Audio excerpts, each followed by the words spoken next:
excited to have Keller Fitzsimmons on here. She's a serial tech entrepreneur, artist, author, mother. She's a co-founder of a virtual reality production company called Custom Reality Services. Even has a movie that premiered at the Sundance Film Festival. So her book, Lost in Startuplandia, Wayfinding for the Weary Entrepreneur. She talks about the 6 business she's had in 3 different industries in the last 20 years. Yeah, really excited to have you on here to talk, and I'm going to let you take it away. Well, thank you so much, Tim, and thank you also to Dave for having me on and inviting me to talk about joy at one of the most joyless times that we've seen on the planet. As I was prepping for this, I was thinking, gosh, even putting it out on my social media feeds, I was like, people are going to think I'm nuts talking about joy right now. Like, this seems like the worst time to talk about joy. And in a lot of ways, it's easy to fall into that trap because we live in a culture, I would say, that's toxic to joy. We're trained and have it wrung out of us starting in very early adolescence. Like, we are trained to be more serious-minded. Successful people are not playful people. There's all sorts of stories like that in our culture. And right now, with the hardships that people are going through, job loss, family loss, people actually dying and losing loved ones, it seems like joy is such a luxury. And yet nothing could be further from the truth. And it would take my own journey through really difficult times and hardship to realize that joy is at the heart of resilience.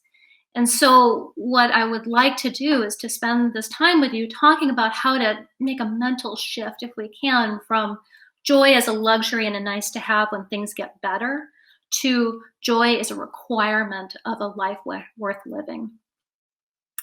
And so you could take it from me and my own experience, but turns out this is not a new conversation. This is quite an old conversation. And in fact, the ancient Greeks spent a lot of time thinking about how to frame a joyful life. And if you are so lucky to be a wealthy person, a person of means, a leader in ancient Greek society, you would consult the Oracle of Delphi in hard times. And I think today constitutes hard times for all of us. So I'd like us all to imagine we're traveling through time and we're seeking the wisdom of the Oracle of Delphi. And we're asking a pretty simple question, which is, next year, for the rest of my life, will I lead a joyful life? Before we even get to ask that question, we're going to be walking through a forecourt, a stone forecourt called a Pronayos. And inside that are 3 carved maxims or aphorisms, things for us to ponder and to think about before we walk in. And the first one is, know thyself. And most of us in America think we know ourselves really well. In fact, self-awareness is sort of a buzzword today. And Tasha Eurich wrote a book called Insight, and she did a 3-year study into self-awareness and quickly discovered that we are all hyper overconfident here. If you mean by self-awareness that we know what we're most likely to do in a given circumstance, well, yeah, most of us are relatively self-aware. The thing that gets us into trouble is that almost none of us are willing to really acknowledge our core drivers, and our core drivers come out of our shadow. It's the things that we don't want people to see about ourselves. And for me, it would take me the loss of a business during the dot-com crash, plus my marriage at the time, to finally be willing to do the hard work to look at shadow. And what I discovered is that over the course of my life, I've been so terrified as people seeing me as crazy, stupid, a failure, that every decision I made was designed to make me look good, which meant make me look decisive, like a winner, like I know what I'm doing, which also translates into I never asked for help. I never sought others' opinions. I was so dedicated to being so decisive and so smart looking that I was actually acting really stupid.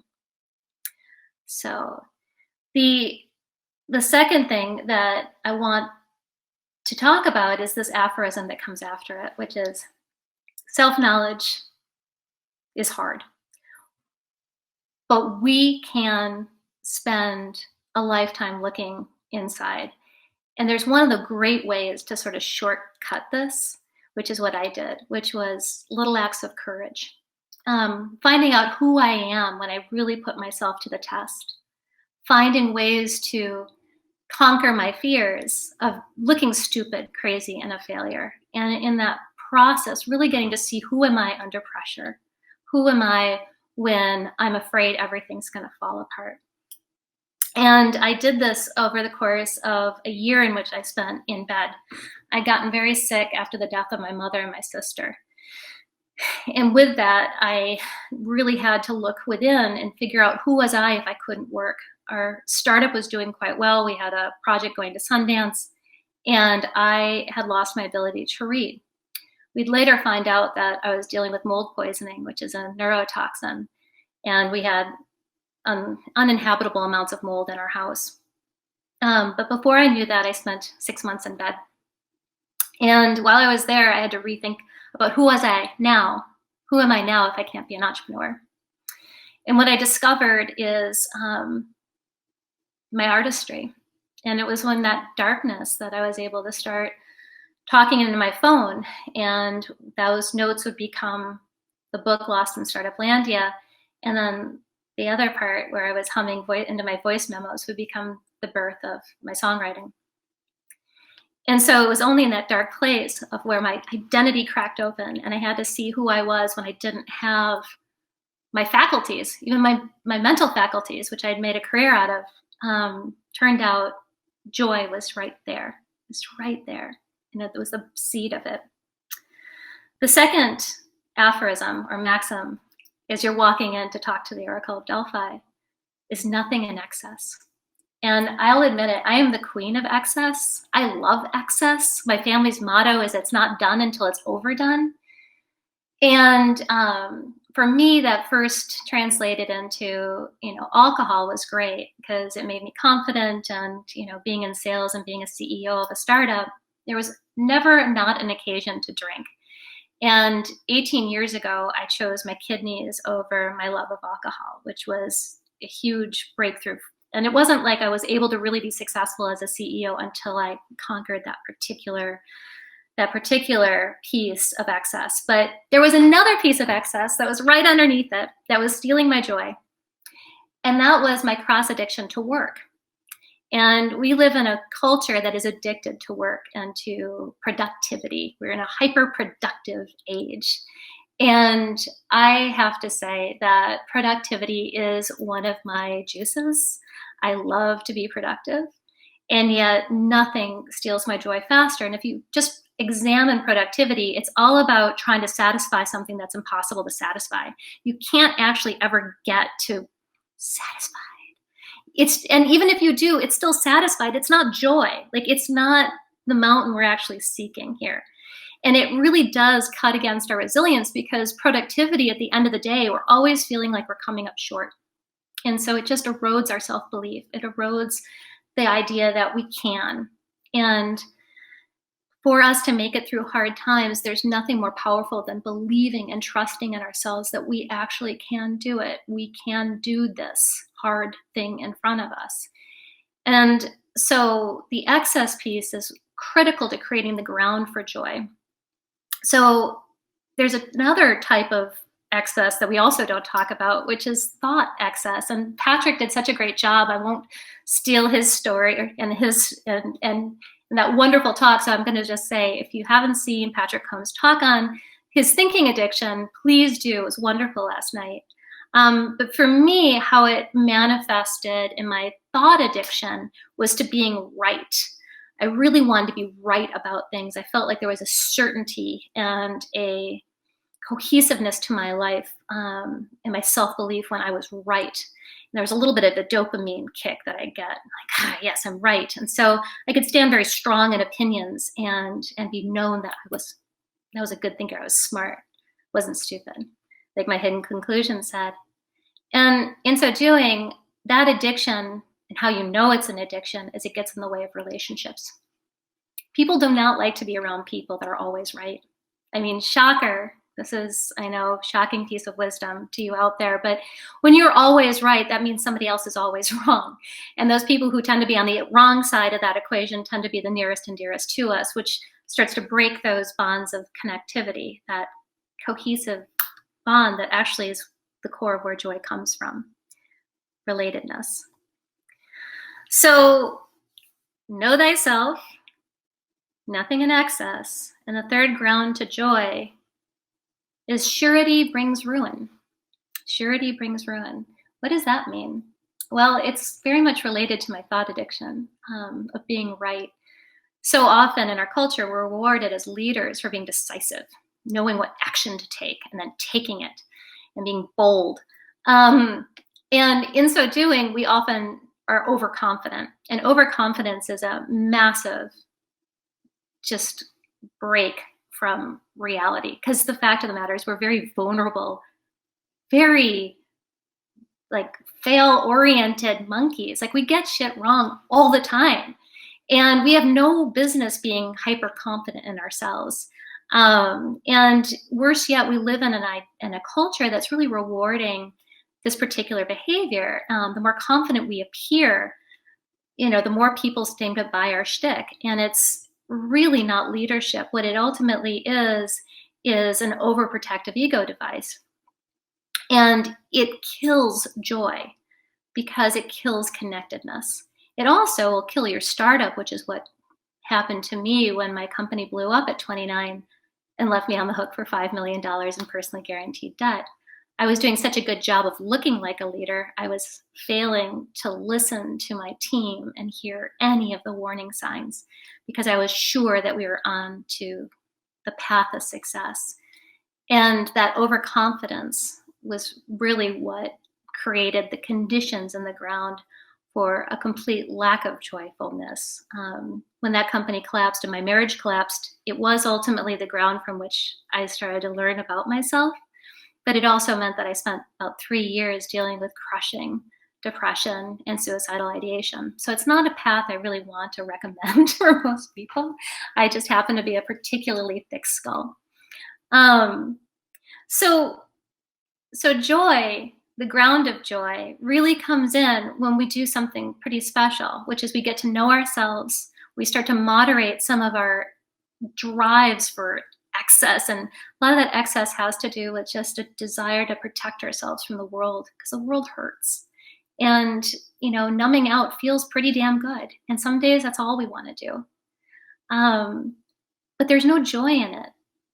It's a shortcut, and it's kind of like righteousness insofar as that addiction to that thought factor. It's like it feels good in the moment, but it feels really shitty later when nobody wants to hang out with you. Nobody wants to be your friend. Nobody wants to be married to you. But you're right. You were right. You proved that. And so I feel so weird talking on the topic of joy, because joy for me wasn't a natural setting. And those for you who know me, you think that's kind of weird, particularly if you've known me in like the last 5 years, because I've been in a pretty joyful state. My personality is very positive. I'm optimistic. I'm enthusiastic. I think I won most enthusiastic in high school. I think that was one of the awards. And that's true, but that's not joy. And it's often mistaken as such. And if it's not grounded, it can come off as really untethered. And for me to make it as a CEO, I felt like I had to crush that part of me. I couldn't be too positive, because then I was just being Pollyannish. And worse yet, I was being feminine. And feminine as a CEO of an information security firm in the 1990s was not exactly one of the core traits that was on the checklist.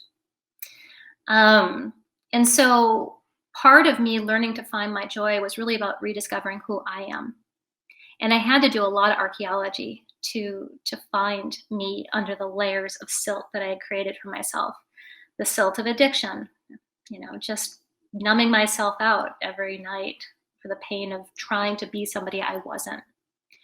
The pain of not really knowing who I was or what was driving the show. And up until, really I discovered a test called the Strength Finder from Gallup Poll International. I had no idea what my actual talents were. I thought I was analytical. it turns out to be dead last. Like, I'm just the farthest thing from analytical you can imagine. And my number was positivity. And I hated that about me. It seemed like the worst possible thing to be as a CEO. Who needs a positive, yay, rah, rah, you can do it as a CEO? It just didn't seem to fit what we hold up as a paradigm for leadership. And then my surety. Oh, was I sure? I was sure about information security taking off, and I was right. But by the time it took off was 10 years from my start, and I was exhausted. So what did I do? I changed industries. I went into voice interface. And was I right? Yes, voice interface turns out to be a thing. It's a real thing. And 10 years later, I was deathly ill. I had worked myself to death, raising $10 million in the midst of the Great Recession, which just seemed like a really good thing to do at the time. And then finally, did I know myself? Well, kinda. There was this part of me I wasn't willing to show the world, a really important part of me, which was my artistry. And that was all based on a lie I told myself as a kid, that if I became an artist, I would starve like my mom. When I was 6, we moved to the Florida Everglades. My father is a successful entrepreneur. My mother was a very accomplished artist, but she wanted to make it on her own. And so she left and took no money, and I went with her. And for 6 years, we were in the Florida Everglades, and she was painting the Florida Everglades. And I was teaching myself the lesson of artists starve.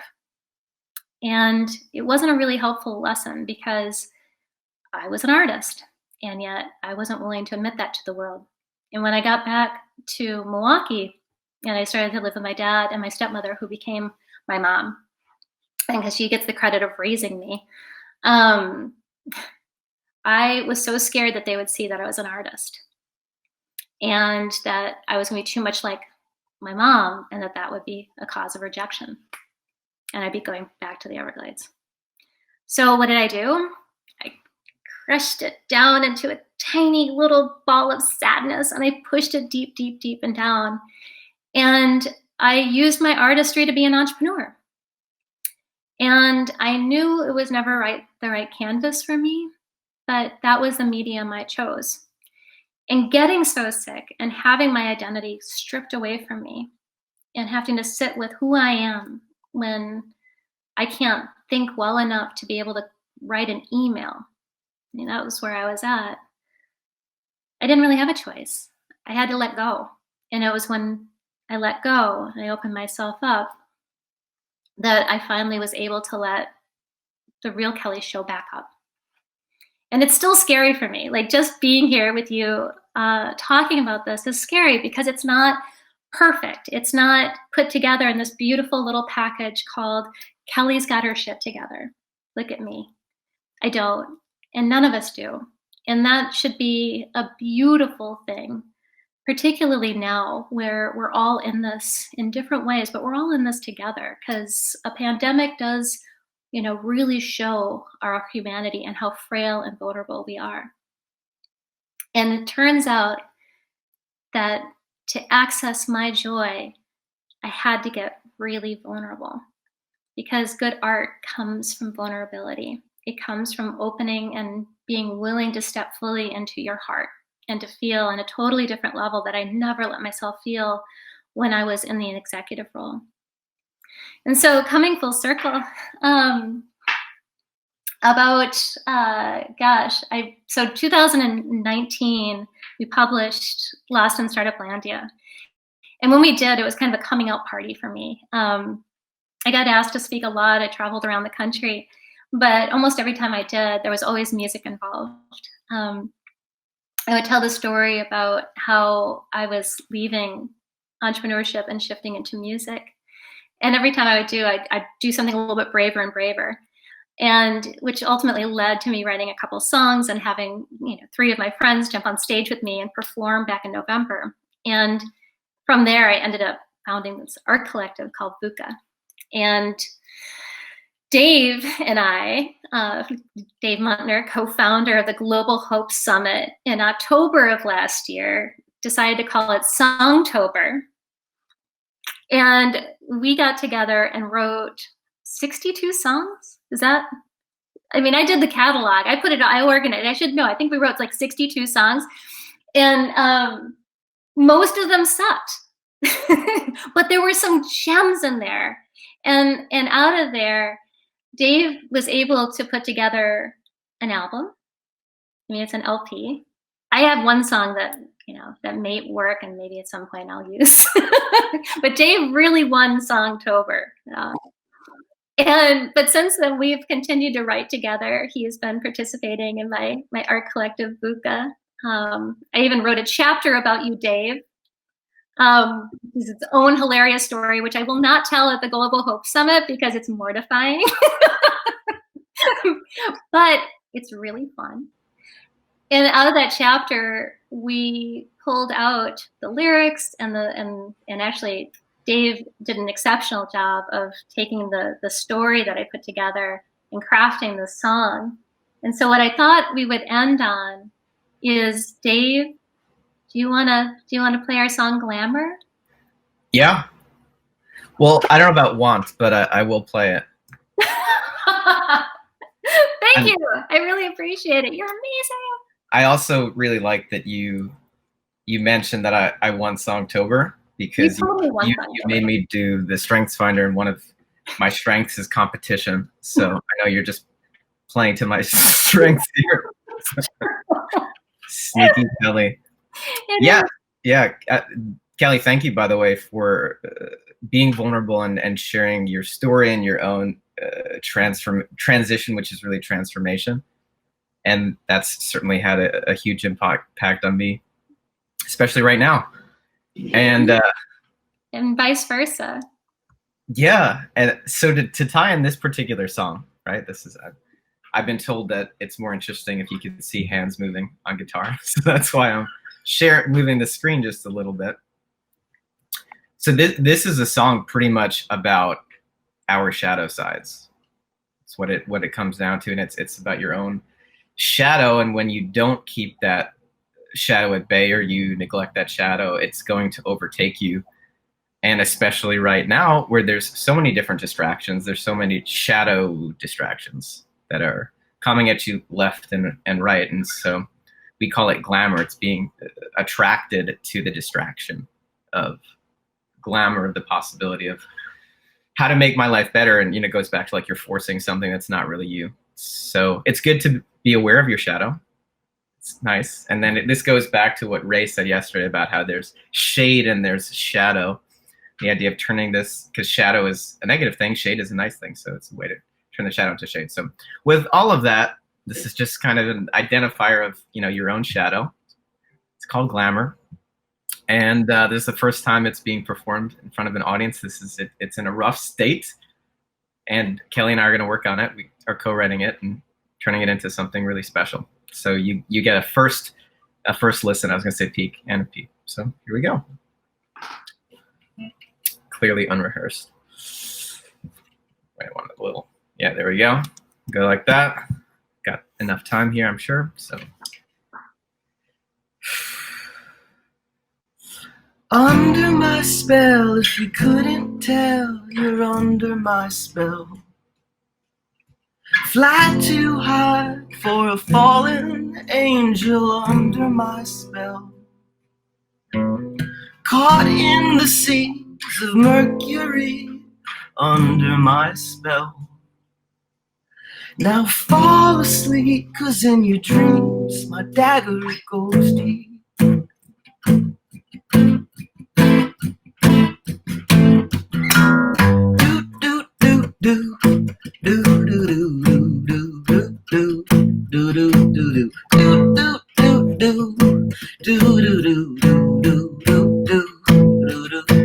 Glamour intoxicates. Forget about the aftertaste. Getting sicker from the flicker of your fantasy.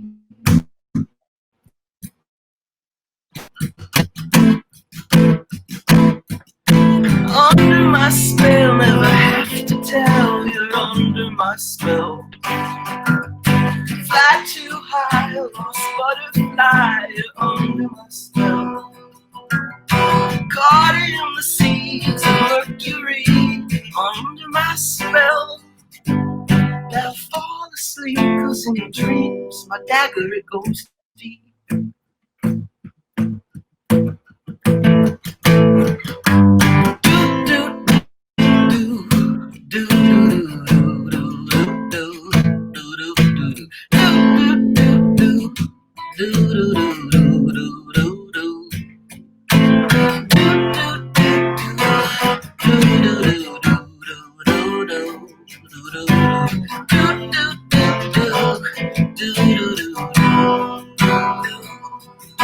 You'll be wanted now. You just have to follow your vow. Just have to follow me down the underground.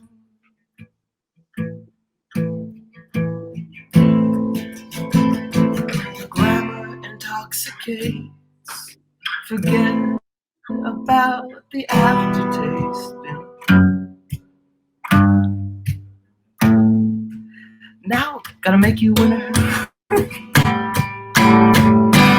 Under my spell, if you couldn't tell, you're under my spell.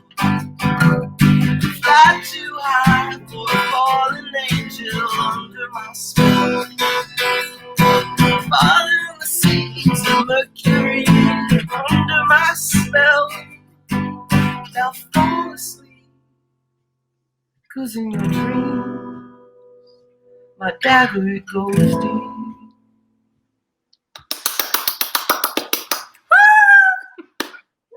Yay! Audience, yay! Yeah, thanks for being an audience. So Great fun. job. Cool. Thank you. Yeah, and thanks, Kelly, for inspiring the artist inside. And I know Aries is coming up soon to talk more about how to succeed as an artist in today's world, and how there is a way to, to honor the duality of making money, prospering, and loving yourself, and also, stepping into that creative soul that we all have. Absolutely. What a joy to be with you, Dave, and to collaborate with you. And what a joy to be here at the Global Hope Summit. I really thank everyone for being willing to make time to think about joy and how it might apply to your lives during this difficult time. Because joy is not a luxury, it's a requirement. Have a great day. Awesome. Yeah, thank you so much, Kelly, for coming on, and Dave for that awesome music. And we'll see everybody in the next session with Kuda. So, bye, guys. Bye.